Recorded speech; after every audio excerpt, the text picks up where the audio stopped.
আসসালামু আলাইকুম সম্মানিত কৃষি বান্ধব ভাই বোনেরা, আমি আজকে আপনাদেরকে একটা কাঁঠালের সাথে পরিচয় করিয়ে দেব, যেটা হলো 12 মাসি ভিয়েতনাম পিঙ্ক কাঁঠাল। এই দেখেন, আপনারা গাছটা দেখছেন, এটা অরিজিনাল যে গাছটা, অতুলনীয় কাঁঠাল, একদম নিচ থেকে শুরু করে উপর পর্যন্ত পাতায় পাতায় কাঁঠাল। যদি বিশ্বাস না হয় একটু দেখাও কি অবস্থা। এবং মজার বিষয়, এখানে যেই ছড়িটা দেখতে পাচ্ছেন, এই ছড়িটায় 12 থেকে 15 পিস কাঁঠাল আছে, ছোট দিয়ে বড় দিয়ে। এটা একটু ঘুরিয়ে ঘুরিয়ে ক্যামেরাটা দেখাও।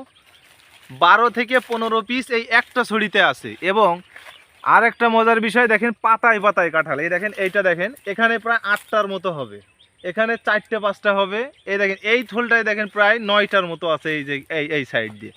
তো 12 মাসি ভিয়েতনাম অরিজিনাল যে পিঙ্ক কাঁঠালগুলা, সেগুলো একদম পাতায় পাতায় এরকম থাকবে, আপনারা দেখতে পাচ্ছেন। আর সবথেকে মজার বিষয়, আর একটা জিনিস আপনাদেরকে দেখাই, এই কাঁঠালের যে আঠা আছে, এ দেখেন, এটার আঠা থাকবে, কিন্তু এই আঠা কোনো কার্যকরী আঠা না। আমাদের দেশীয় যেসব কাঁঠালগুলো পাওয়া যায়, ওই আঠা কিন্তু যদি হাতে লাগে তাহলে কিন্তু সাথে সাথে রামাইটে ধরবে, কিন্তু এটা দেখেন পুরো পানি হয়ে গেছে। এই আঠা কোনো কার্যকারী আঠা না, যার কারণে এটা যদিও আমরা গামলেজ বলবো না, আঠা আছে, কিন্তু এই আঠাটা আপনার হাতে বা মুখে লাগবে না।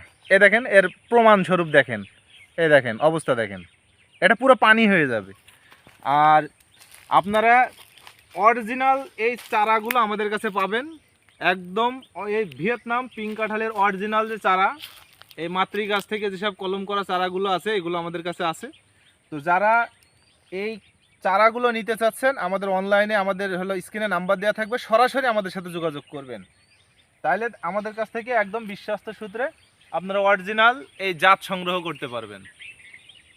তো দর্শক, আজ এ পর্যন্তই। সবাই ভালো থাকবেন, সুস্থ থাকবেন। আল্লাহ হাফেজ।